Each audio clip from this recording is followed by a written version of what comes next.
नमस्कार दोस्तों, स्वागत है आपका हमारे चैनल लर्निंग विद धीरज में। एक नए वीडियो के साथ हाजिर हैं। बहुत सारे स्टूडेंट्स की रिक्वेस्ट थी कि सर नेट के फर्स्ट पेपर को लेकर के कंटेंट डालिए, और उनकी रिक्वेस्ट को एक्सेप्ट करते हुए जैसा कि आज जो है हमने यह विचार किया कि जो है हमें नेट के फर्स्ट पेपर को भी सॉल्व कराना चाहिए। तो इसको लेकर के कुछ महत्वपूर्ण बिंदुओं पर चर्चा करनी थी। तो सबसे पहले जान लेते हैं कि नेट के फर्स्ट पेपर में सिलेबस क्या होते हैं। ठीक है, सिलेबस क्या है, विषय वस्तु उसकी क्या है, तब उसकी तैयारी करने में या उसकी सीरीज को लेकर के चलने में थोड़ा सा इजी होगा। और अगर आपको ये वीडियो लगे पढ़ने के बाद कि आपके फ्रेंड्स के लिए यूज़फुल हो सकती है, तो निश्चित तौर पर इसे शेयर कीजिएगा, साझा कीजिएगा, ताकि हम भी प्रोत्साहित हो सकें नए नए वीडियो बनाने के लिए और अपने आप में परिमार्जन कर सकें। तो आइए चलते हैं। पहले सबसे ये ज़रूरी है, किसी भी कंपटीशन की जो लड़ाई होती है, उस लड़ाई को जीतने के लिए सबसे पहले ज़रूरी है हमें यह जानना चाहिए कि आने क्या वाला है या पूछा क्या जाना है। अगर हम उस पेपर के सिलेबस को अच्छे से जानते हैं तो निश्चित तौर पर हमारी तैयारी जो है वो बेहतरीन होगी और जो कमियां हम में हैं उसे हम दूर कर सकेंगे। तो आइए जानते हैं नेट के फर्स्ट पेपर में क्या क्या आता है। और ये सभी सब्जेक्ट के लिए है। जैसे सेकंड पेपर आपका चेंज हो सकता है, किसी का शिक्षा शास्त्र हो सकता है, किसी का राजनीति शास्त्र हो सकता है, किसी का समाज शास्त्र हो सकता है, किसी का मनोविज्ञान हो सकता है, लेकिन फर्स्ट पेपर कॉमन होता है। और एक चीज़ आपको बता दें कि आप जिस परीक्षा को देने जा रहे हैं उसके बाद आप सहायक आचार्य के तौर पर रिकॉग्नाइज़ किए जा सकते हो, उसके लिए आप आगे बढ़ सकते हो। इसलिए सिलेबस कुछ विषय वस्तु ऐसी होती है जो आपको आपके शैक्षणिक पृष्ठभूमि को या आपके शैक्षणिक अभिवृद्धि को चेक करती है। ठीक है, तो कहीं ना कहीं आपको एजुकेशन के कुछ टर्म्स को जानना बहुत ज़रूरी है। ठीक है, जैसा कि आप सिलेबस देखेंगे तो आपको खुद ही समझ में आ जाएगा। तो आइए जानते हैं सिलेबस क्या है पहले नेट की फर्स्ट पेपर का। तो सबसे पहले जो है सिलेबस हमें जानना है कि नेट का फर्स्ट पेपर का सिलेबस क्या है। तो देखिए, पहला जो पॉइंट है वो है शिक्षण अभिक्षमता का, टीचिंग एप्टीट्यूड। ठीक है, इसमें हमें बहुत सारी चीज़ें हैं। शिक्षण क्या होता है, शिक्षण के स्तर क्या हैं, उसको भी अभी देखेंगे डिटेल में। पहले हम जो है एक शॉर्ट में देख लेते हैं कि सिलेबस क्या है। ठीक है, उसके बाद उसके अंतर्गत जो भी विषय वस्तु आएगी उसके बारे में चर्चा की जाएगी। चलिए आगे देखते हैं। पहला पॉइंट था शिक्षण अभिक्षमता का। दूसरा जो है वो है शोध, जो रिसर्च से रिलेटेड आपकी अभिक्षमता है उसका जो है वो मूल्यांकन किया जाता है। तो शोध के बारे में आपको पढ़ना पड़ेगा, शोध अभिवृत्ति के बारे में जानना पड़ेगा, जिसे कहते हैं रिसर्च एप्टीट्यूड। ठीक है, वो आपका कैसा है ये भी किया जाएगा। तीसरा पॉइंट है पठन बोधगम्यता, पठन बोध, कंप्रेहेंशन। ठीक है, कोई अपठित पद्यांश दे देगा और उससे रिलेटेड कुछ क्वेश्चन पूछे जाएंगे और उससे आपको उत्तर देना पड़ेगा। ठीक है, आइए और आगे देखते हैं। इसके बाद जो फोर्थ पॉइंट है संचार संप्रेषण, कम्युनिकेशन, जिस भी नाम से आप जानना चाहें। कम्युनिकेशन के बारे में आपको पढ़ना पड़ेगा कि कम्युनिकेशन के, जैसे कि इसमें कम्युनिकेशन के क्या बाधक तत्व हैं, क्या महत्वपूर्ण माध्यम हो सकते हैं, रिसीवर कौन होता है, सेंडर कौन होता है, ये सारी चीज़ें, या संचार के कौन कौन से मॉडल हैं, इन सारी चीज़ों को हमें देखना होगा। उसके बाद जो है 5वें नंबर पे रीजनिंग हमारी अच्छी होनी चाहिए। रीजनिंग में मैथ्स भी इंक्लूडेड होता है, ये भी जानिएगा, और लॉजिकल रीजनिंग भी इंक्लूडेड होती है। तो मैथ्स के भी कुछ टर्म्स को हमें पढ़ना पड़ेगा और हम तैयारी करवाएंगे उसकी, जैसे भिन्न है, परसेंटेज है, और उसके बाद डाटा इंटरप्रिटेशन तो खैर अलग से पढ़ना ही पढ़ना है। इसके साथ भी बहुत सारे ऐसे टर्म्स हैं जो आपको पढ़ने पड़ेंगे, जैसे डिस्काउंट आता है, एवरेज आता है, औसत आता है। ठीक है, और उसके बाद आगे चलते हैं 6ठे पॉइंट पे डाटा इंटरप्रिटेशन। ये बहुत इंपॉर्टेंट है। बहुत सारे स्टूडेंट्स को लगता है कि डाटा इंटरप्रिटेशन टफ़ है, और देखने में टफ़ लगता है। क्योंकि आंकड़ों को हम अगर समझ पाएँ, बस उनको डिकोड करना पड़ता है। तो वो मैं बताऊंगा आपको 2-3 उदाहरण दे करके कि कैसे डाटा इंटरप्रिटेशन किया जाए। अगर हम उसको डिकोड कर लेते हैं दिए गए आंकड़ों को, तो नहीं पड़ेगी, आप तुरंत जो है जो ऑप्शन है उसको देख करके आप आंसर लगा सकते हैं। बस थोड़ी सी प्रैक्टिस की ज़रूरत है। चलिए आइए आगे देखते हैं। नेक्स्ट पॉइंट है आईसीटी, इंफॉर्मेशन कम्युनिकेशन टेक्नोलॉजी। ये आजकल बहुत ज़्यादा इसका वेटेज धीरे धीरे बढ़ा रहा है, तो इसके बारे में भी हमें जानने की ज़रूरत है। इंफॉर्मेशन का ब्लास्ट हुआ है, ठीक है, विगत कुछ समय से, कुछ वर्षों में। तो ये जानना ज़रूरी है कि इंफॉर्मेशन कम्युनिकेशन टेक्नोलॉजी का क्या रोल है। ठीक है, इसके बारे में भी चर्चा करेंगे आगे। पहले शॉर्ट में देख लेते हैं सिलेबस को। 8वें नंबर पे हायर एजुकेशन। अच्छा, हायर एजुकेशन में उच्च शिक्षा में केवल जैसा कि मैंने अभी बताया आपको, असिस्टेंट प्रोफेसर बनने के लिए आप एलिजिबल हो जाओगे। तो हायर एजुकेशन की गवर्नेंस कैसी होती है, ठीक है, और उसकी व्यवस्था क्या है, ये सब सारी चीज़ें जो हैं आपको देखनी है। एडमिनिस्ट्रेशन कैसा है, ठीक है, उसकी गवर्नेंस कैसी है, उस पॉलिसी कैसी है, ये सारी चीज़ें आपको पढ़नी होंगी, ठीक है। तो जो जो चीज़ें, जो जो विषय वस्तु, ये 8 महत्वपूर्ण बिंदु हैं जिसमें आपका पहला पेपर समाहित है और इन्हीं के बारे में हमें चर्चा करनी है। पहली शुरुआत जो हम करेंगे, हम क्रम से ही शुरुआत करेंगे। हमारा पहला प्रयास होगा कि हम जो है शिक्षण अभिक्षमता, इसके बारे में पहले चर्चा कर लें, ठीक है। मुख्य विषय वस्तु की पहले, जैसा कि पहले टॉपिक में हमें पढ़ने के लिए मैंने बताया आपको, हमारी शुरुआत होगी जिस विषय वस्तु से वो आधारित होगा शिक्षण अभिक्षमता पर, ठीक है। अभिक्षमता भी कह सकते हैं आप, और अभिवृद्धि भी कह सकते हैं यहाँ पर, एप्टीट्यूड, ठीक है।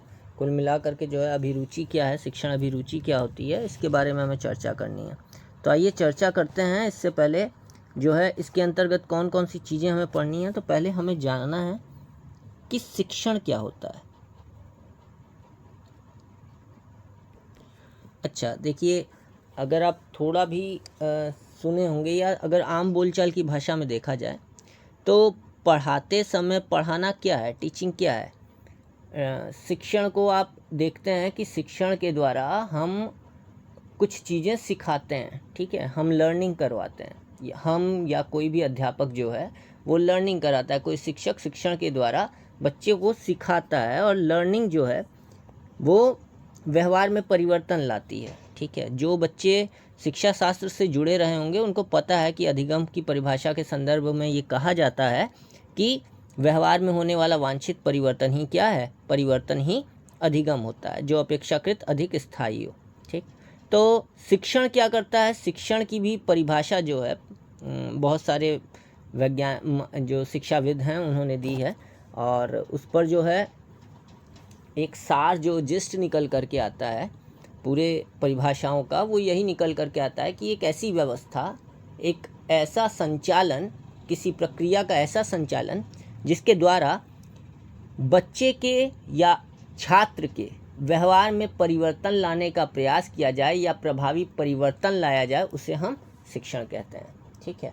अब शिक्षण तो व्यवहार में परिवर्तन लाता है, लेकिन किस तरीके से लाता है, तो देखिए इस बात को जानने के लिए हमें पहले यह जानना है कि शिक्षण के अंतर्गत कौन कौन से प्रत्यय हैं जो शिक्षण के अंतर्गत समाहित हैं, ठीक है। और शिक्षण के अंतर्गत हम उन प्रत्ययों का प्रयोग करते हैं, एक शिक्षक उन प्रत्ययों का प्रयोग करता है।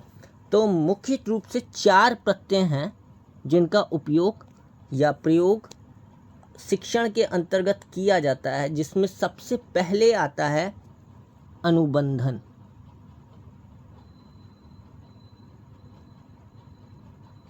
अनुबंधन, ठीक है। अनुबंधन इंग्लिश में इसको बोलते हैं कंडीशनिंग, ठीक है। आप नोट कर लीजिएगा कि अनुबंधन की इंग्लिश होती है कंडीशनिंग। आप एजुकेशन में एक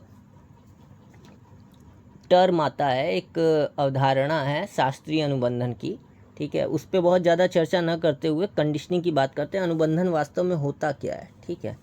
देखिए शॉर्ट में आपको बता दें, अनुबंधन किसी भी एक उद्दीपक होता है जो हमें उद्दीप्त, स्टिमुलस होता है, किसी भी स्टिमुलस के प्रेजेंस में हम कोई रिएक्शन देते हैं, ठीक है, कोई प्रतिक्रिया करते हैं, कोई एक्शन करते हैं, कोई रिएक्ट करते हैं हम, ठीक है। तो ये दोनों एक करते करते करते करते करते करते हमारी आदत सी बन जाती है। जैसे एक उदाहरण दूंगा कि अगर आप किसी मंदिर के पास से गुजरें या किसी धार्मिक स्थल के बगल से गुजरें तो आपका मस्तक जो है सम्मान में या सजदे में स्वतः झुक जाता है, ठीक है। तो ये बचपन से हम करते आ रहे हैं, तो ये कहीं ना कहीं अनुबंधित हो चुके हैं। हम बार बार जब भी हम देखेंगे स्वतः जो है वो झुक जाएगा हमारा मस्तक, या प्रणाम करके आगे बढ़ेंगे। इसी तरीके से अगर बात की जाए कि अनुबंधन में जैसे सवेरे उठते हैं तो शुरू में माता पिता जो है बच्चों को ब्रश करवाते हैं, लेकिन एक समय बाद हमारी आदत इस तरीके से बन जाती है, हमारा ऐसा अनुबंधन हो जाता है कि हम सवेरे उठते हैं और हम उसी दिनचर्या को फॉलो करते हैं। हम स्वतः उठते हैं, ब्रश करते हैं और फिर उसी क्रम में अपने दैनिक जो क्रियाकलाप हैं उसका समापन करते हैं। ठीक है, अब ये चीज़ करते करते हमारी एक आदत बन जाती है। तो अनुबंधन का जो प्रयोग किया जाता है शिक्षण में, ठीक है, ये बहुत निचले स्तर का शिक्षण होता है, या शिक्षण के अंतर्गत यह प्रत्यय जो है सबसे निचले स्तर का है, जिसमें हम क्या करते हैं, बच्चे में अच्छी आदत के निर्माण का प्रयास करते हैं। ठीक है, अब अच्छी आदत, एक उदाहरण आपको शिक्षण के संदर्भ में भी दूंगा कि बहुत बार हम बच्चों को कुछ चीज़ें शुरू में स्टार्टिंग में बच्चों को छोटी कक्षाओं में याद करने के लिए दिया जाता है, रटवाया जाता है, प्रत्यास्मरण करवाया जाता है। तो वो कहीं ना कहीं करवाते करवाते, जैसे आज भी अगर हम जिस टोन में, जिस लय के साथ हमने पहाड़ा याद किया होगा, 15 30 45 चौके 60 पूरे 75 छक्का 90, 15 सत्ते 105, 15 अट्ठे 120, 15 नवा 135, 15 दहम 150, ये जो टोन है, या जिसने जिस भी टोन में याद किया हो, वो करते करते करते करते एक ऐसी समय अवधि आती है कि जब हम उसी तरीके से, जिस भी उम्र में हमसे पहाड़ा पूछा जाए, हम उसी टोन में जवाब देते हैं। तो ये कहीं ना कहीं हमारा अनुबंधन है जो हमारे व्यवहार में आ जाता है। ठीक है, आइए दूसरा देखते हैं। इस पे बहुत ज़्यादा चर्चा करने की आवश्यकता नहीं है। अनुबंधन एक टर्म है, एक प्रत्यय है जो शिक्षण के अंतर्गत प्रयोग किया जाता है। ठीक है, अब जो है दूसरा जो प्रत्यय है, ठीक है, तो दूसरा जो प्रत्यय है उसे हम कहते हैं अनुदेशन, इंस्ट्रक्शन। इसमें भी देखिए कुछ विशेष सक्रियता नहीं रहती अनुदेशन में। एक देखिए, अनुदेशन में भी बहुत कुछ ज़्यादा नहीं होता। अनुदेशन में भी क्या होता है, इंस्ट्रक्शन दिया जाता है और वो सारी जो है चरणबद्ध तरीके से उसका अनुपालन किया जाता है और स्वतः जो है परिणाम तक पहुंचा जाता है। तो अनुदेशन, इंस्ट्रक्शन होता है, ये भी निचले स्तर का ही होता है। जैसे अगर आपसे कहा जाए कि ये बटन क्लिक कीजिए, यहाँ पर जाइए, 1 नंबर दबाइए, जैसे कभी कभी कॉलिंग आती है तो हिंदी के लिए 1 प्रेस करें, इंग्लिश के लिए 2 प्रेस करें। ठीक है, तो ये सारी चीज़ें जो है शामिल रहती हैं। तो आइए अब तीसरे स्तर का जो है वो देख लेते हैं। तीसरे चरण में जो है आपका आता है प्रशिक्षण। ठीक है,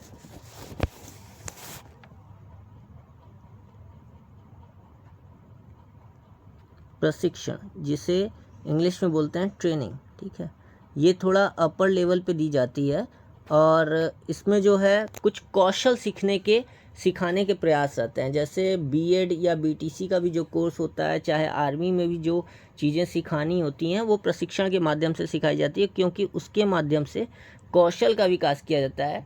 एक्शन मोड में जो चीज़ें आनी चाहिए, क्रियात्मक रूप से हम किसी चीज़ को कर सकें, इसके लिए अनुबंधन, अनुदेशन या कक्षा जो है संवाद, उसके माध्यम से हम कौशल का विकास नहीं कर सकते। क्रियात्मक, प्रयोगात्मक रूप से हम बहुत ज़्यादा डेवलप नहीं हो सकते। तो प्रशिक्षण जो है तीसरे उच्च स्तरीय शिक्षण के अंतर्गत सम्मिलित किया गया है। प्रशिक्षण के द्वारा बालक को या अभ्यर्थी को जो है किसी कौशल का विकास किया जाता है। बीएड में भी जो है टीचिंग एक प्रशिक्षण के अंतर्गत आती है। बीटीसी हुआ, बीएड हुआ, और भी बहुत सारे कोर्स हैं। कंप्यूटर सीखना होता है तो कंप्यूटर का भी प्रशिक्षण होता है।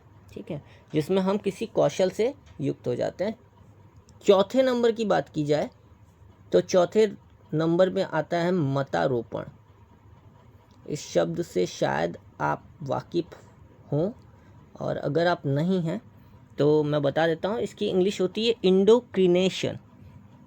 प्रोनाउंसिएशन एक बार देख लीजिएगा, इंडोक्रिनेशन। ठीक है, इसमें क्या होता है, ये बहुत उच्च स्तरीय शिक्षण के अंतर्गत सम्मिलित होती है। जैसे बहुत बार, जैसे यहाँ पर तर्क नहीं होता मतारोपण में, यहाँ ब्रेन वॉश बहुत ज़रूरी होता है। जैसे ठीक है, बहुत बार एक उदाहरण देना चाहूँगा। राष्ट्रवाद की बात आती है, भारत माता की बात आती है, तो लोगों में राष्ट्रभक्ति से संबंधित या संदर्भित चीज़ों के बारे में क्यों चर्चा की जाती है, या राष्ट्रवाद के जब उदय हुआ था तो क्यों राष्ट्र के प्रति राष्ट्रगान की बात की गई, राष्ट्र गीत की बात की गई, जब ये बजता है तो हम बहुत ज़्यादा इमोशनल हो जाते हैं और अपने देश के साथ खुद को आबद्ध कर लेते हैं और अपनी मातृभूमि के लिए, अपने देश के लिए लड़ने तक के लिए तैयार हो जाते हैं। अब शहीद भगत सिंह जो थे, उन्होंने 23 साल की उम्र में जो है फांसी को स्वीकार कर लिया या उस रास्ते पे चल पड़े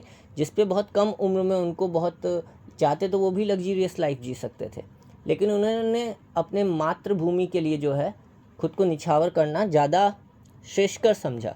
तो ये वो लेवल था उनकी लर्निंग का, मतारोपण था कि उनको था कि नहीं मुझे कुछ करना ही करना है। तो मतारोपण यही होता है।